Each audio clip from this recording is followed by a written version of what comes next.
Have you ever noticed that the smallest moments in life often carry the biggest lessons?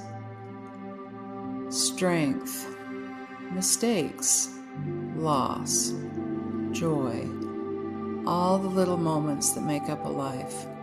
Those are the treasures we carry. And treasures were never meant to be buried.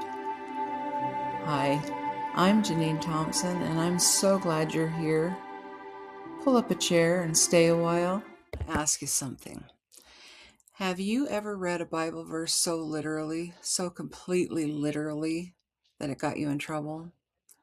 Well, I have, many times, and I was a very sincere child about it.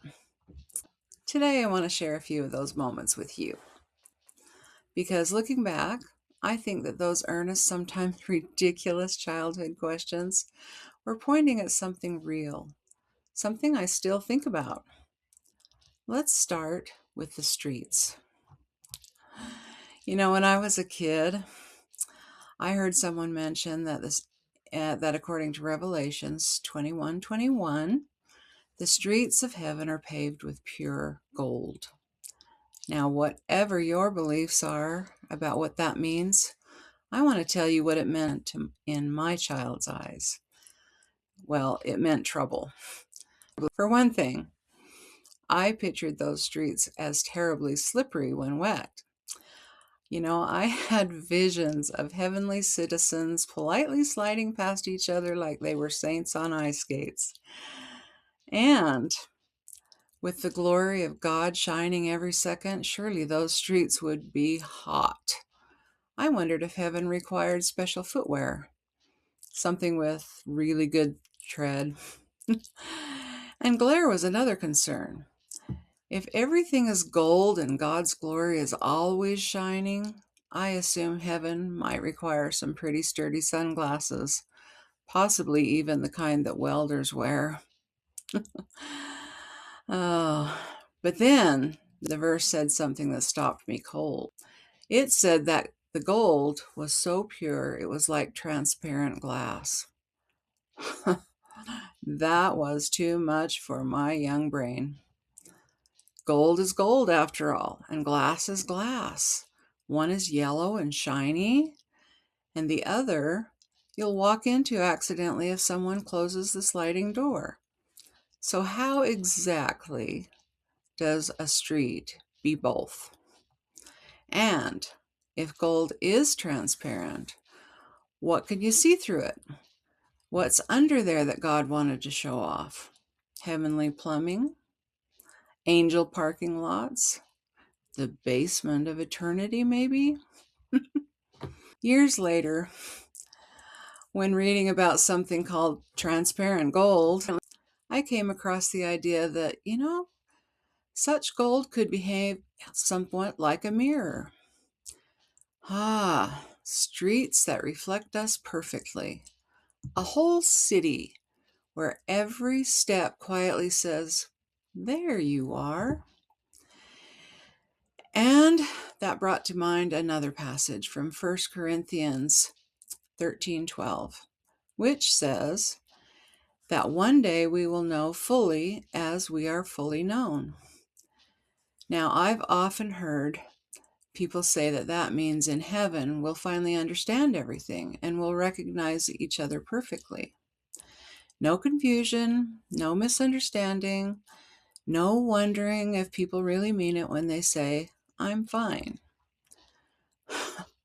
But sometimes I wonder if the first step in that knowing is something even a little more personal. Perhaps we must know ourselves fully as God already knows us. Hence the mirror.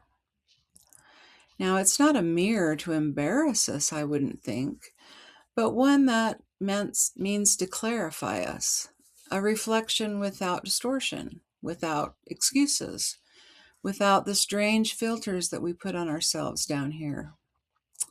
Now, that kind of reflection, it's one that would finally let us say, so that's who I actually was all along. Let me ask, Is there a version of yourself that you've been avoiding in the mirror? And what do you think God already sees that you're still working up to admitting? And if this is speaking to you, I'd really appreciate it if you'd hit the like button. It helps more people find these conversations. But let me tell you about another scripture that captured my very sincere childhood imagination, and that's Matthew 5:37. Let your communications be yea, yea, nay, nay, for whatsoever more than these cometh of evil. Well, I took that quite seriously. So one day I decided to run an experiment. I would speak only in yea and nay. After all, I did not want to be someone who cometh of evil. That sounded like a category best avoided. So I began. My mother asked me, "Did you clean your room?" "Yea." "How many rows of strawberries did you get weeded?" "Yea." "Are you finished with the whole patch?" "Nay." Turns out mothers need a bit more detail than biblical minimalism allows. My communication strategy was not well received, to say the least. And before long, I was in mild trouble and my experiment ended.